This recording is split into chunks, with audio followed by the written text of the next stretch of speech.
Welcome to Reality Creative Video. I'm Hermes. Let's cover a few things. It's been a while since I had a video, and I have a bunch of videos I want to do, but I've been trying to crack colloidal platinum for you guys. So let me talk a little bit about that and see if we can move on to a couple other things I want to talk about. So if you've been following in the community forum or the questions there, having trouble with colloidal platinum.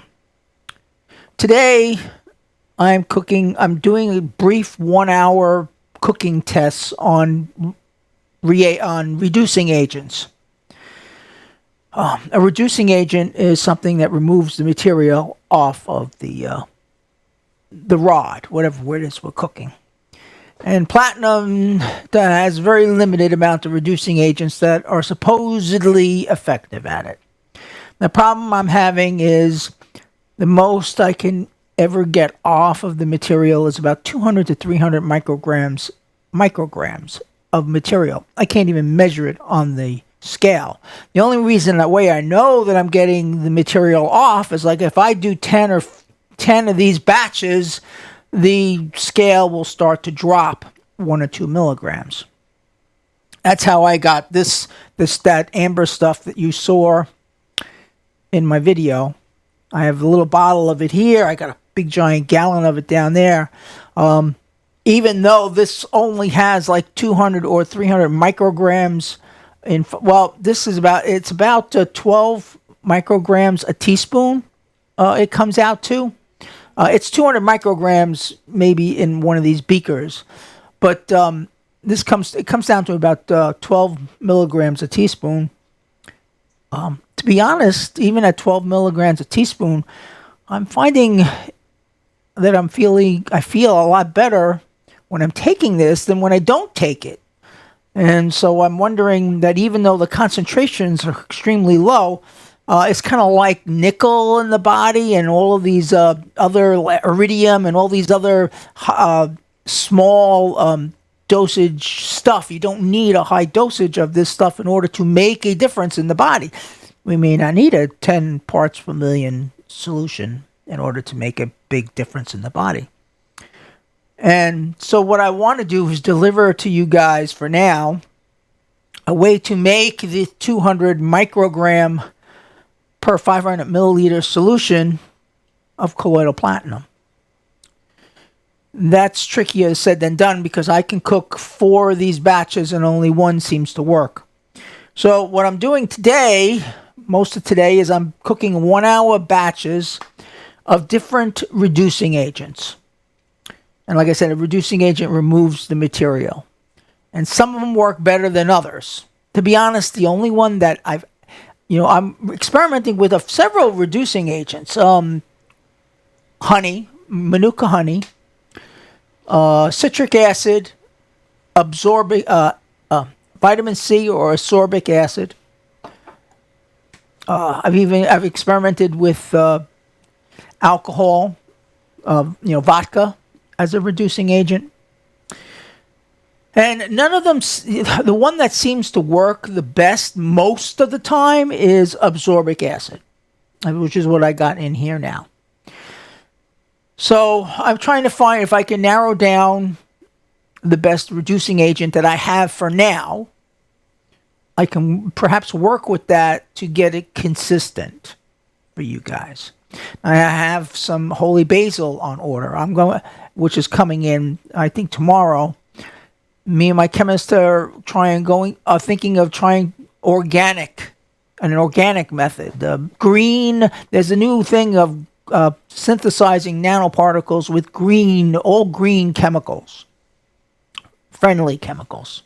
Not that the chemicals that we use here aren't green or friendly, because pretty much they are, but so I'm hoping maybe I can experiment with holy basil as a reducing agent.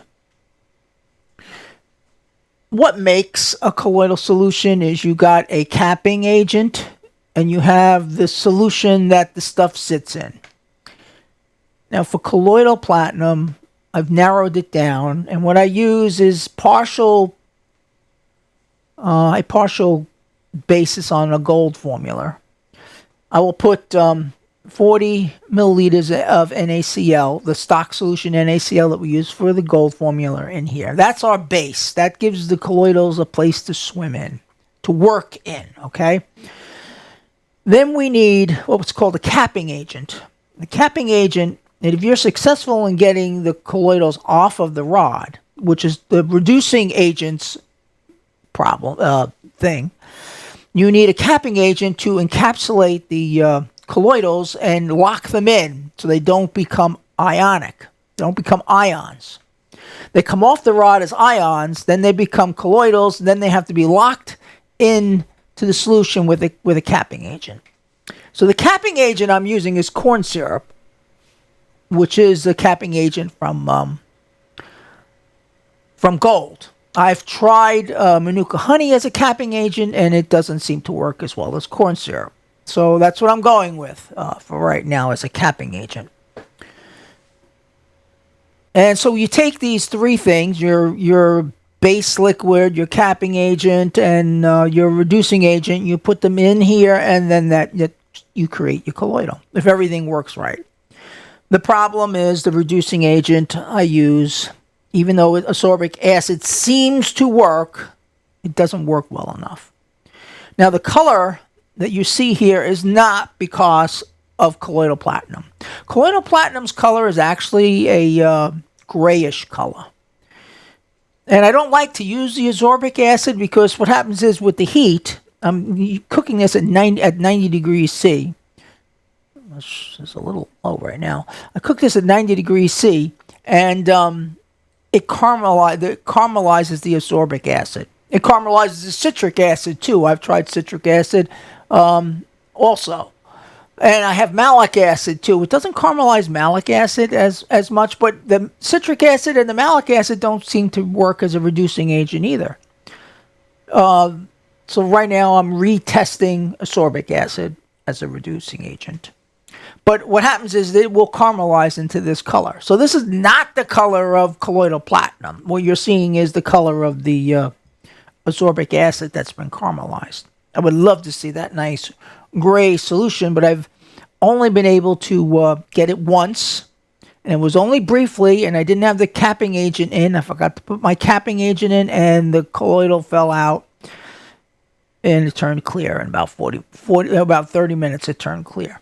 That was my fault, and my notes don't show how I was able to do that, and so I don't know. I'm trying to reproduce that, but I'm trying to take it one step at a time.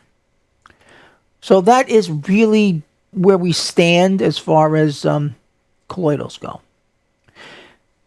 Now, there's another way to make colloidal platinum. There's another way to make colloidals in general, and that's through high voltage AC. I know you're going to laugh at me, but believe it or not, I am prepared. Right here is a 10,000 volt transformer. Over the next few weeks, I'm going to work on a rig, a high voltage AC colloidal rig, for breaking down my colloidals. Well, platinum, I guess in particular, if I can't crack it with electrolysis. But that's going to take a while, and it's dangerous because we're looking at 10,000 volts. We'll see what happens. I have to create a rig for it. I don't even know if I can run 10,000 volts through a beaker without it exploding. So I have to look into it a little bit more and be very cautious about it. But anyway, it's not a solution that you alchemists are going to be able to do in the field, but it's something I'm going to be working with maybe in the future, and maybe you might find interesting down the road. But I want an low voltage electrolysis solution. I am persistent. We're going to find some way, even if it's just 200 micrograms at a shot, of getting you a low voltage electrolysis solution for platinum. Well, I think I ran out of time here, so I'm going to end this discussion here and get this edited and posted.